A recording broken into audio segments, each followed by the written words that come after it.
Président, Madame, Messieurs les juges, Lysias, c'était au crépuscule que mon père avait sonné le top départ. Par une propulsion de 100 km/h, nous étions 250 millions, largués dans un climat délétère. Il fallait se battre et se débattre contre des beaux diables pour gagner cette course. Le parcours fut rocambolesque. D'emblée, il fallait franchir le col de l'utérus. C'était chaud. Les plus faibles d'entre nous, les plus mal formés, ont été écorchés vifs. Même les plus vigoureux, les plus téméraires ont succombé à l'acidité vaginale. Moi, endurant, avec mon flagelle frêle, j'avançais doucement, mais sûrement. Au bout de 6 heures, nous n'étions plus que 1% seulement à pénétrer la cavité utérine. Quoique exténués, parfois même déboussolés, nous avons remonté l'utérus jusqu'au trempe de Phalène. Le bout du tunnel, au bout de 1 heure, était visible. Elle se dressait devant nous, toute belle, vêtue de sa capsule externe, l'ovule. À ce moment-là, nous n'étions plus que 100 concurrents en lice. C'était le sprint final. Heureusement pour moi, Usain Bolt n'était pas de la partie. Malgré la fatigue, j'ai tout donné, tout ce que j'ai.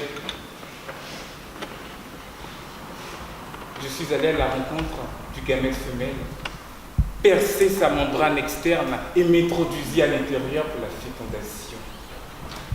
Aujourd'hui, je me tiens devant vous pour vous convaincre qu'il faut gagner. Monsieur le Président, Madame, Messieurs, tout comme moi, vous avez gagné cette course de la vie, sans laquelle ni vous, ni même moi, n'aurions pu prétendre à l'existence. Si le dictionnaire Littré propose 28 acceptions du verbe « gagner », nous retiendrons les définitions qui sont synonymes de victoire et de réussite. Faut-il gagner? Notre sujet sonne comme un ordre. Il faut gagner. Il s'agit en réalité d'une question rhétorique, voire même pléonastique. On attend de vous que vous gagniez. Notre société ne tolère pas l'échec, pour autant qu'il conduit à une réussite pas trop lointaine. Même si rater, ce n'est pas être un raté, puisque l'on sait que depuis Henri Bergson, l'homme est un animal qui rate. Comme Samuel Beckett, il faut mieux rater pour approcher la victoire, la réussite et le succès qui viendront incessamment. C'est le sens qu'il convient de donner à la pensée de Nelson Mandela lorsqu'il disait, je cite, « Je ne perds jamais. Soit je gagne, soit j'apprends. » Dès lors, gagner se décline comme non seulement un devoir, mais aussi un besoin. Il faut gagner pour être un leader. Il faut des meneurs et des suiveurs, des managers et des exécutants, des têtes de pont comme des seconds couteaux. En clair, il faut un premier et un dernier. C'est ainsi que notre monde est fait. Mais la victoire se déclare-t-elle par la sommation d'autorité? Non. La victoire se conquiert. Elle se mérite. Parfois, notre existence est jonchée de difficultés peu enviables. L'impécuniosité, la maladie, la trahison, la perte d'un être cher. Alors l'esprit défaitiste essaie de prendre ses aises. Mais il faut toujours garder à l'esprit que la vie vaut toujours la peine d'être vécue et non d'être vaincue. Regardez autour de vous ce qu'elle vous a apporté et contemplez vos amis, vos enfants, vos proches. En conséquence, il faut gagner contre soi-même. Si votre époux décède, il faut vaincre la tristesse pour élever vos enfants. Si votre employeur vous licencie, ne sombrez pas dans l'alcool. Reprenez-vous, ayez foi en vous. Votre existence se résume en les choses que vous êtes ici pour accomplir. Il nous faut gagner sur nous-mêmes dans le sens où il faut se dépasser, se surpasser pour réaliser les objectifs prédits impossibles. En ce sens, Steve Harvey nous donne une belle leçon de vie. Quand tu as l'impression que tu abandonnes, ne le fais pas. Quand tu penses abandonner, ne le fais pas. Quand on te dit que tu ne vas pas y arriver, continue. Quand ils te disent de poser tes affaires sur le bureau, ne le fais pas. Tu verras, mec, demain, ils auront tous tort. Soyons sérieux. Glorifier l'échec n'a aucun sens. Cela revient à glorifier la mort face à la vie, le mal face au bien, la haine face à l'amour. Soyons honnêtes. Il faut gagner, sinon le rêve s'achève pour l'éternité. Gagner, ce n'est pas passer à la postérité. Gagner, c'est prolonger son rêve et son souvenir plus tard. Gagner à tout prix, je ne m'y résous pas. Gagner au prix de sa vie, tout dépend du combat. Mais il ne faut pas se leurrer. Gagner pour gagner est une quête vaine. Il faut donc se poser des limites. Le tout est de savoir gagner. On peut être fier de sa victoire, tout en restant humble. Ce sont les méthodes qui sont contestables, pas la victoire. Gagner par ruse, par triche, par malice, c'est mal. Pire, une victoire dont on contesterait la légitimité.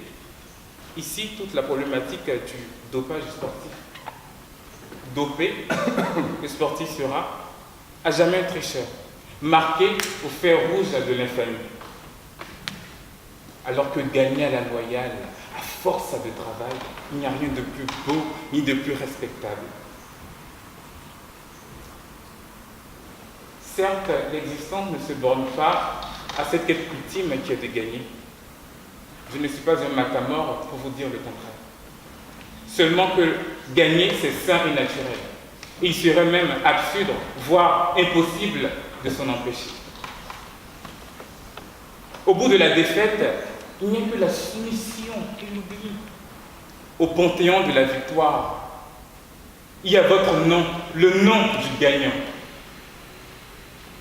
Pourquoi se résoudre à perdre? Quel masochisme, quelle topique si singulière peut vous guider et rendre chez vous séduisant, voire même attractif, le parfum de la défaite? Certains psychanalystes estiment que l'échec est vertueux. Nous avons besoin d'échouer pour réussir. L'échec serait en quelque sorte un tremplin. Apprendre de ces échecs, c'est donc une réalité. Mais Monsieur le Président, Madame, Messieurs, en début d'un projet, qu'est-ce que vous visez? L'échec ou la réussite? L'échec n'est pas un but, c'est une étape plus ou moins volontaire. C'est une donnée de votre entreprise, mais jamais un objectif d'existence. On ne peut avoir pour perspective de viser l'échec. Ceci reviendra à se contenter d'une croissance bloquée à l'adolescence. Vous me le concéderez. Il manque quelque chose. Il y a comme un bout fade et atone, celui de l'inachevé. Mais entre l'échec et le rebond se trouve souvent la déception. Cette déception qui fut souvent le guide des vengeances. Oh, combien de guerres! Oh, combien de duels pour laver l'honneur! Et après, on vient dire des vainqueurs qu'ils ont un déficit d'humilité et un surmoi défaillant. La défaite, c'est la chute. C'est la mort, métaphore. Maintenant que nous sommes à l'état de raison et non plus à l'état de nature. La victoire, en revanche, c'est la vie.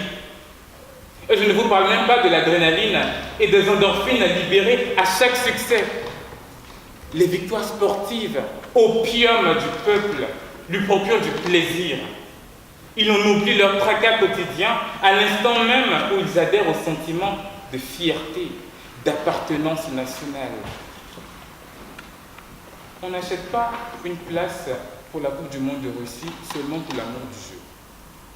Ça ne suffit pas. On y va pour voir son équipe gagner.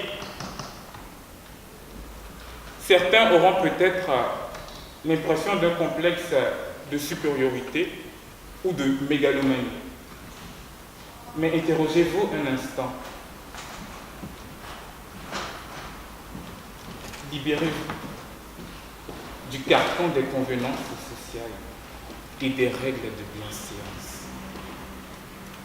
Monsieur le Président, Madame, Messieurs, la réussite, c'est l'échec vaincu. Gagner, c'est avant tout triompher de la défaite. Vous tous ici présents, tout comme moi, souhaitons une odyssée et pas un requiem.